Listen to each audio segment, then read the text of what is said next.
Michel Foucault, hijo, nieto y bisnieto de médicos, tenía un destino marcado, pero su negativa a seguir los mandatos familiares le generó profundas amarguras. A una edad muy temprana descubrió su homosexualidad y también su profunda empatía por los seres que se mueven en los márgenes de la sociedad.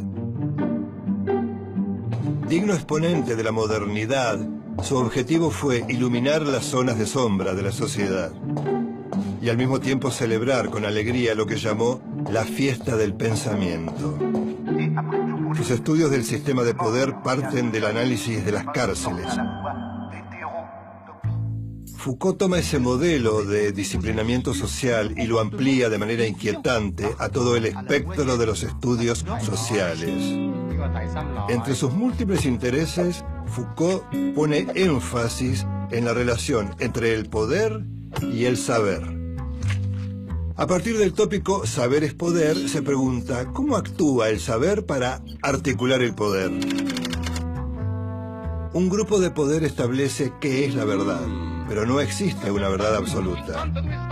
Entonces, ¿qué significa saber?, se pregunta. El saber es lo que un grupo de gente comparte y que decide qué es la verdad. La verdad define lo correcto y lo incorrecto, la bondad y la maldad, lo normal y lo patológico. A través de esta verdad, el poder disciplinario controla la voluntad y el pensamiento en un proceso que él llama de normalización. Normalizar implica numerar y controlar a los individuos para que cumplan su rol dentro del cuerpo social. ¿Y cómo se normaliza a un cuerpo social? Por medio del lenguaje. Estas reflexiones están incluidas en Arqueología del Saber, donde afirma que aunque nos parezcan naturales o evidentes, los saberes o discursos son fruto de determinadas condiciones. Las prácticas sociales han creado un lenguaje que se apoya en definir a algo por su opuesto. Este lenguaje define al discurso. La palabra discurso alude a cualquier cosa escrita o dicha. Pero Foucault le da además un sentido específico. Discursos son los escritos pertenecientes a un área de saber técnico y provisto de un saber específico. Estos temas los amplió en otro de sus grandes aportes teóricos, las palabras y las cosas. El discurso sobre la locura producido por psiquiatras, psicólogos, trabajadores sociales y otros expertos define la locura como anormal. La locura es anormal, por lo tanto, define la normalidad. Que los anormales sean excluidos no significa que no sean importantes. La gente normal se ocupa de estudiar la anormalidad de manera incesante y obsesiva. A través de la anormalidad, por lo tanto, se establecen las relaciones de poder en una sociedad. La persona normal tiene poder sobre la anormal. El psicólogo define al loco, los médicos a los pacientes y los abogados son la contracara de los delincuentes. Estas reflexiones nacen en Suecia, donde vive una suerte de exilio voluntario a principios de los años 50. Allí escribe Historia de la locura en la época clásica. La locura implica la exclusión de cierta gente a través del confinamiento y el encierro. En lo que llama el Gran Confinamiento, describe que en el siglo XVIII, 1 de cada 100 parisinos fue encerrado. Locos, criminales y hasta epilépticos fueron confinados. En Vigilar y Castigar, Foucault describe los pormenores del suplicio y descuartizamiento de un condenado en 1757 en París. Ese espectáculo horroroso cambia en la modernidad democrática por una solución más civilizada, la cárcel. Foucault cree que las prisiones fascinan porque ciudadanos irreprochables pueden ejercer o permitir el encierro, el castigo y el hacinamiento, lo que él llama el mal sin límites. La sociedad no solo tolera, sino que exige que al delincuente se lo haga sufrir. El formato de las cárceles se expande luego a los asilos y los hospitales y finalmente a la institución escolar. En Microfísica del Poder, Foucault afirma que el capitalismo se perpetúa gracias al ejercicio de poderes que se hallan presentes por todo el cuerpo social. Los llama micropoderes. El poder no pasa por el enfrentamiento entre dominantes y dominados, como decía Marx. Según Foucault, el poder está presente en cada parte del entramado social. El Estado y los grupos sociales hacen uso del poder. Pero el poder se ejerce de manera sutil en instituciones, espacios productivos, organizaciones políticas, vínculos familiares y lazos íntimos.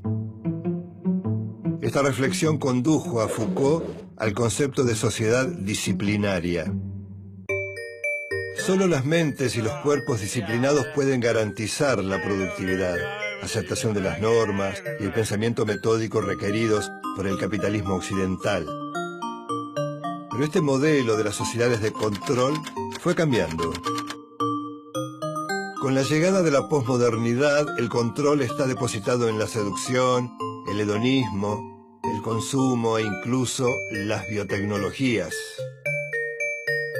Para definir ese ambiguo sistema de relaciones entre el poder y la vida cotidiana, se creó el término biopolítica. Foucault plantea que la ideología requiere del control del cuerpo del individuo. En este sentido, va un paso adelante de la teoría del control social. Para la sociedad capitalista, lo que importa ante todo es lo biopolítico. La función de la biopolítica es tratar de que los cerebros se autorregulen, o sea, se autocontrolen. Se podría definir a la biopolítica como la implementación de acciones políticas sobre la vida, tanto en cuerpos individuales como en poblaciones. El Estado y las teorías económicas se ocuparon en potenciar las capacidades biológicas e intelectuales de los individuos. La familia tipo y el control de la natalidad se adecuan al concepto de producción capitalista.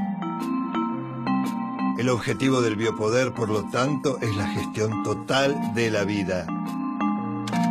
El sistema genera nuevas vacunas que reducen la mortalidad y prolongan la vida. La biopolítica en la expresión más pulida del capitalismo, el neoliberalismo. El mercado toma decisiones desmembradas de toda autoridad, ajustes de precios y tarifas, transferencias de dinero, redistribuciones antojadizas. En este esquema, los individuos no cumplen ningún papel. No es la explotación que denunciaba Marx, sino de la exclusión progresiva de masas de indigentes a los que se niega identidad. Según Foucault, las relaciones de poder varían debido a la resistencia. La libertad ética es un modo de resistencia a la trama de la biopolítica.